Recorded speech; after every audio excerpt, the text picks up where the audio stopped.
कहानी की शुरुआत होते ही हम देखते हैं एमिली नाम की लड़की को जो कि अपने फादर के साथ गेम खेल रही होती है। ही तभी गेम खेलते हुए एमिली को अपने मरे ही मदर की याद आ जाती है, जिसकी वजह से वो थोड़ी इमोशनल हो जाती है। इसी वजह से अपने फादर से कहती है कि हमें यहाँ से चलना चाहिए। वो उसकी बात सुन के उसके फादर समझ जाते थे और एमिली के फादर को सामान भूल जाते हैं, इसलिए वो स्टेडियम में वापस जाते हैं। लेकिन बहुत देर हो जाने के बाद जब एमिली के फादर बाहर नहीं आते तो वो खुद ही स्टेडियम के अंदर जाती है। जहाँ जाकर वो देखती है तो उसके फादर जमीन पे पड़े होते हैं। अब ये देखने के बाद इससे पहले कि एमिली को समझ पाती, उसके ऊपर मास्क वाला बंदा हमला कर देता है और उसे बड़ी ही बेरहमी से एक बैग में पैक कर लेता है। और ये हम जेक नाम के छोटे बच्चे को इसके माम डैड के साथ देखते हैं।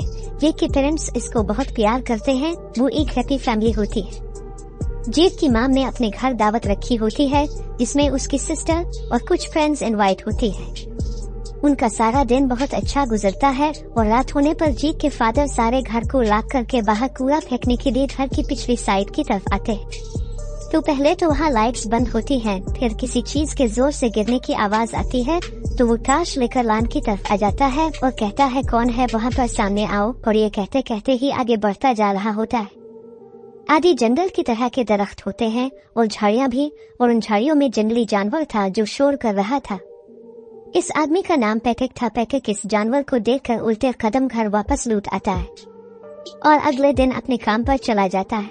लियाम और पैट्रिक ये दोनों भाई एक लकड़ी के कारखाने में काम करते हैं। पैट्रिक अपने भाई को ये बताता है कि मैंने एक मशीन बनाई है जो पेड़ों की कटाई कर सकती है, इससे हमारी बहुत सारी कॉस्ट बच जाएगी। तो लियाम बोलता है कि तुम्हारा ये प्रोजेक्ट सभी को पसंद आएगा।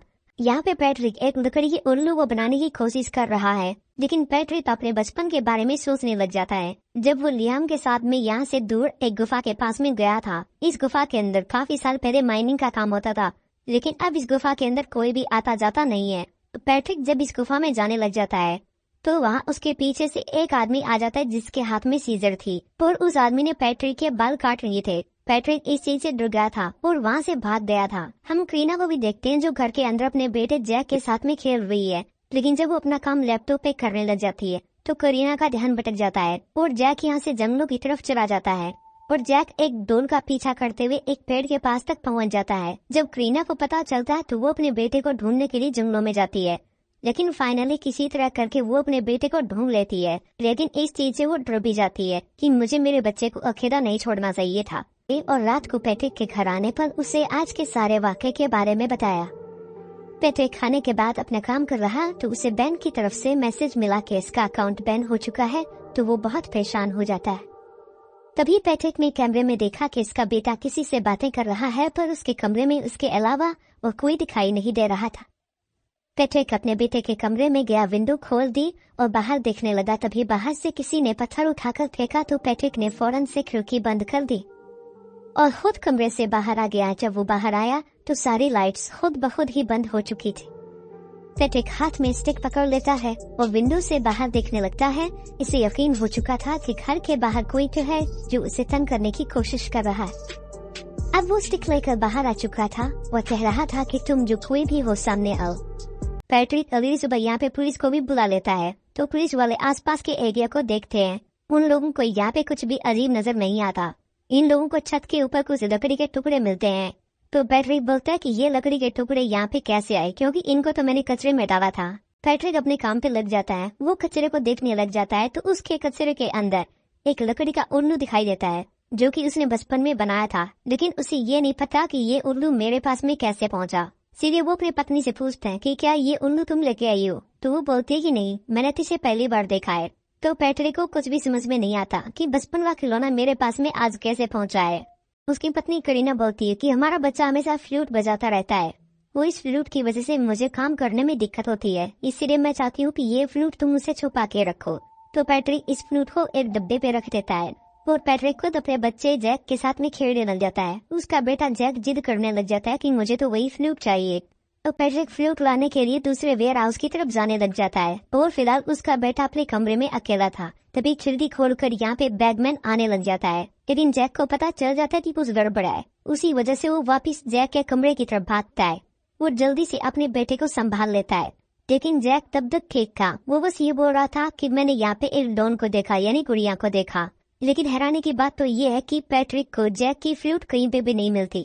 जैक रात को सो जाता है, लेकिन तब इसके फोन में घर के अलार्म का मैसेज आता है, इसीलिए वो अपने अलार्म को चेक करने के लिए चला जाता है। उसका अलार्म तो ठीक था, लेकिन किसी ने उसके घर के पास में जो शेड बनी हुई थी उसका दरवाजा खुला छोड़ दिया, इसीलिए वो दरवाजा बंद करने के लिए चला जाता है। तभी वो यहाँ पे एक डोल को देख लेता है। इस डोल ने एक कैप पहनी हुई थी जो कि बचपन में पैट्रिक पहना करता था। अब पैट्रिक को तो और भी डर लगने लगता है, क्योंकि अब उसके बचपन की कैप भी यहाँ पे आ चुकी है। लेकिन जैसे वो घर के अंदर जाने लगता है, घर के सारे दरवाजे बंद हो चुके थे, वो अपने घर में नहीं जा पाता। तभी वो घर के अंदर झांक के देखने लगता है तो उसे पता चलता है कि एक बैगमैन घर के अंदर आ चुका है। इसीलिए वो डर जाता है और खिड़की को तोड़कर जल्दी से दरवाजा खोलता है और सबसे पहले वो अपने बेटे और पत्नी को प्रोटेक्ट करता है। लेकिन बाद में उसे घर के अंदर कुछ भी नजर नहीं आता, वो काफी ज्यादा डरा हुआ था। सुबह फिर से उनके घर पर पुलिस आ जाती है तो पैट्रिक उनको रात को होने वाले सारे वाकये के बारे में बताता है। इसके बाद पैट्रिक अपने फ्रेंड के पास आता है और उसे लकड़ी के बना उल्लू दिखाता है जिसे इसने बचपन में बनाया था। इसका फ्रेंड कहता है मैं इसे क्या करूं। पैट्रिक ने इसे फिर अपनी कैप भी दिखाई तो इसका फ्रेंड भी परेशान हो जाता है। पैट्रिक की बीवी अपने बेटे को लेकर पार्क आई थी तो इसका बेटा कुछ पेपर्स लाकर उसे पकड़ा देता है।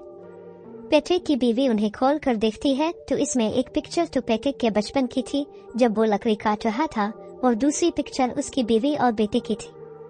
पैट्रिक की बीवी इस पिक्चर को देखने के बाद भागती हुई अपने बेटे के पास गई तो वहाँ उसके साथ पपेट भी था। पैट्रिक की बीवी अपने बेटे को बचाने लगी और हम देखते हैं कि ये सब तो पैट्रिक का डरावना ख्वाब था। वो डर कर उठ जाता है।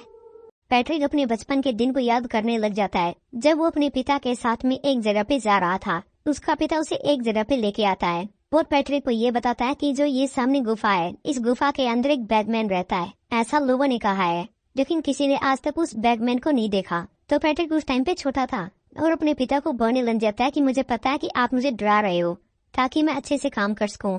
लेकिन उसका पिता बोलता है कि मैं तुम्हें डरा नहीं रहा बल्कि सच बोल रहा हूँ।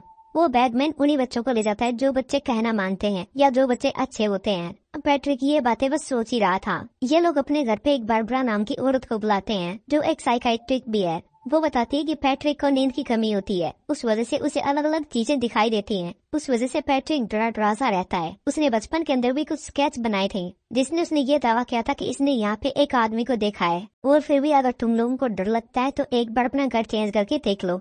इसीलिए पैट्रिक और उसकी पत्नी करीना ये दोनों एक होटल में रहने का फैसला करते हैं और जो उनका छोटा सा बेबी है जैक, उसे एना के पास में छोड़ देते हैं ताकि वो एना के साथ में रहेगा तो थोड़ा ठीक भी रहेगा।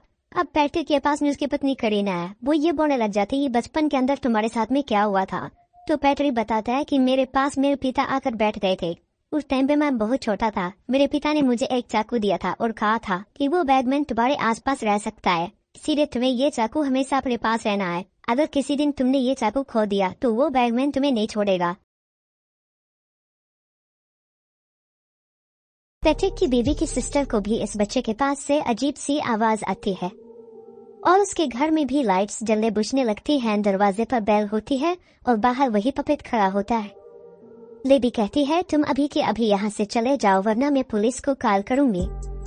इसके घर का डोर खुद ब खुद खुलने लगता है, इसीलिए वो भागती हुई जाकर सोए हुए बच्चे को उठाकर अलमारी में अपने आप को छुपा लेती है।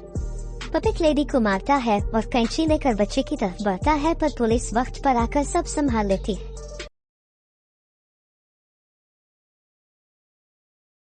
पैट्रिक और उसकी बीवी भी वहां पहुंच चुके होते हैं। पैट्रिक अपने फ्रेंड को आकर सब कुछ बता देता है। लेडी बहुत डर चुकी होती है। पैट्रिक अपने बेटे को सुला देता है और हाथ में स्टिक पकड़ लेता है ताकि वो अपनी फैमिली की हिफाजत कर सके। इसकी बीवी रोने लगती है तो वो उसे कहता है मैं तुमसे वादा करता हूँ मैं हमेशा तुम दोनों की हिफाजत करूँगा। थोड़ी देर के लिए पैट्रिक की आंख लगती है और पपेट सारे ऑफिसर्स को मारकर उसके बेटे को बैग में बंद करके जंगल की तरफ भाग जाता है। इसीलिए पैट्रिक बैगमैन का पीछा करता है और पैट्रिक इस बैगमैन का पीछा करते करते उसी गुफा तक पहुंच जाता है। यहाँ पे अंधेरा काफी था और पैट्रिक के पास में कोई हथियार भी नहीं था। उसे यहाँ पे अपने बेटे की आवाज सुनाई देती है जो ये बोल रहा है कि प्लीज डैडी मेरी मदद करो।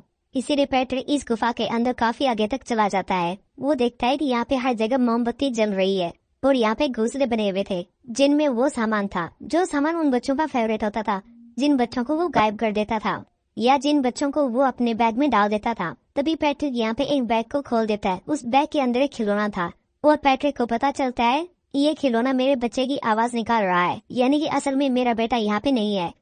पैट्रिक कहता है तुम जो कोई भी वो सामने आओ, मैं तुम्हें देखना चाहता। तभी बड़ा पपिट पीछे से इस पर हमला करता है। उन दोनों की आपस में खूब लड़ाई होती और पपिट पैट्रिक को बैग में बंद कर देता है। तो पैट्रिक की हड्डियां किसी लकड़ी की तरह टूट जाती हैं। तब तक गुफा के बाहर बहुत सारी पुलिस भी आ जाती है। वो लोग यहाँ पे आते उस फ्लूट को देख लेते हैं। उन्हें पता चल जाता है कि पैट्रिक गुफा के अंदर है, इसीलिए बहुत सारी पुलिस इसी गुफा में आ जाती है। लेकिन अफसोस ये है कि उन लोगों को पैट्रिक जिंदा नहीं मिलेगा। साथ ही में ये नहीं पता चलता है कि पैट्रिक को बचपन में उसके पिता ने एक बात कही थी कि जो बैटमैन है वो सुंदर सुंदर छोटे बच्चों को ही अपनी तरफ अट्रैक्ट करता है। वो उनके बालों को काट लेता है और फिर उन बच्चों को हमेशा से अपनी निगाह में रखता है। वो बच्चे चाहे कितने भी बड़े हो जाएं, बस वो बैगमैन उन्हीं का पीछा करता रहता है जब तक कि वो बच्चों को बैग में ना डाल दे। इसीलिए जो बैगमैन है वो पैट्रिक का ही पीछा कर रहा था, न कि उसके बेटे जैक का, क्योंकि इस बैगमैन ने बचपन के अंदर पैट्रिक के सर के बाल काटे थे और उसी दिन से वो बैगमैन पैट्रिक के पीछे पड़ गया था।